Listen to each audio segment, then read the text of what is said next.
Good afternoon from Albany Street in Edinburgh. I'm doing another of Mike's Hidden Corners. Today I'm going to talk about Catherine Thompson Hogarth, who stayed in this house here. It was a family home. Her father, George Hogarth, was quite well known in the publishing area. He was a music critic and he wrote for the Edinburgh Courant. This street, Albany Street, was full of people like that, musicians and publishers, and he actually knew Sir Walter Scott as well. So he was around in the early part of the 19th century. But I'm going to talk a little bit more about his daughter, who was Catherine. She was one of 10 children. The Victorians, of course, had quite big families, and living in this house here in Albany Street, she was very much under the shadow of her father and all the connections that her father had.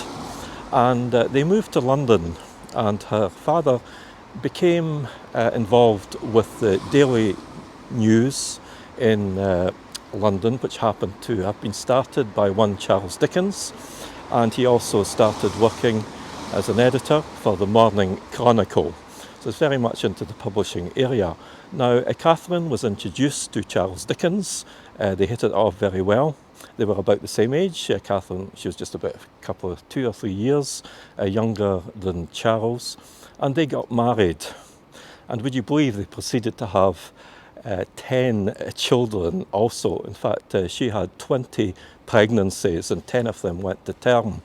So that was quite a handful. Now, it was a tendency in these days for other members of the family to become involved if there was large families. So Georgina, who was Catherine's sister, looked after the family and tended to the household and got to know Charles very well.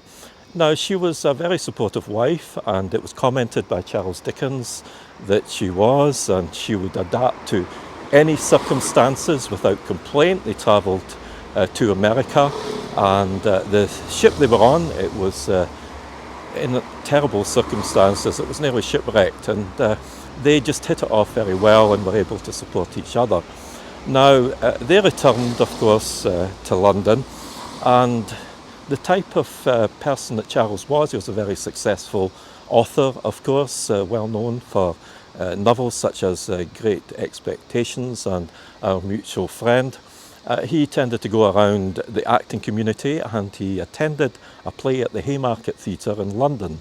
And he met with this actress called Ellen Ternan, and he got to know her very well. They were very, very close friends, and at the time people were speculating on what sort of relationship they were actually having. She was much younger. She was in her teenage years, where Charles was in his 40s, but because of her interests being in art and creative things, they tended to get along very well. In fact, Charles's wife, Catherine, didn't tend to be quite so much a sort of creative mind, and she was increasingly finding it very difficult to manage.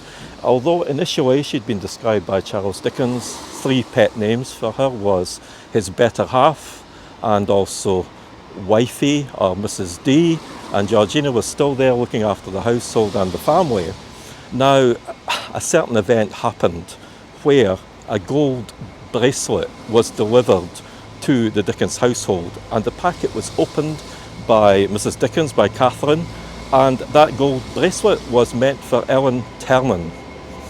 And she was hugely angry. It was the straw that broke the camel's back, as it were.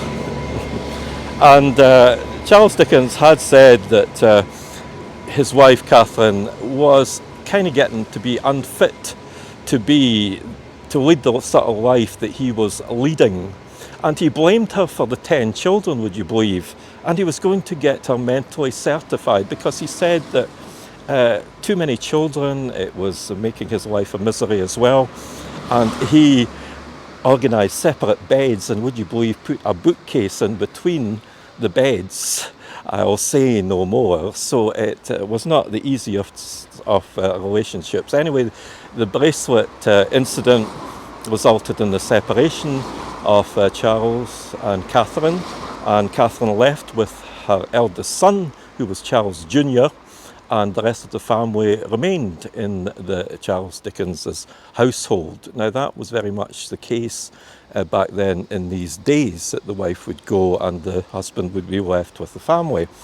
Now Georgina was quite a support to Charles, looking after the family, and there was some whiffs of scandal, and William Makepeace Thackeray, who was a good friend of Charles Dickens, tended to comment on there could have been some real scandalous relationship going on with Ellen Ternan, and because of that comment Charles broke off his friendship with Thackeray, and he wrote a big disclaimer in the Times at the time to say there was no relationships in terms of Ellen Ternan.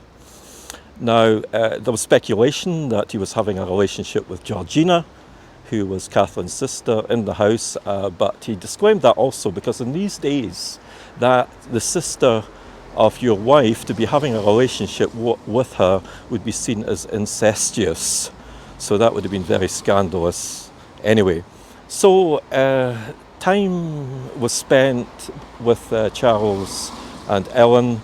They travelled to France, and she was with him on and off very much through the rest of his life until his death. In fact, it is said that Ellen was perhaps the model for Estella in Great Expectations, or Bella Wilfer in Our Mutual Friend.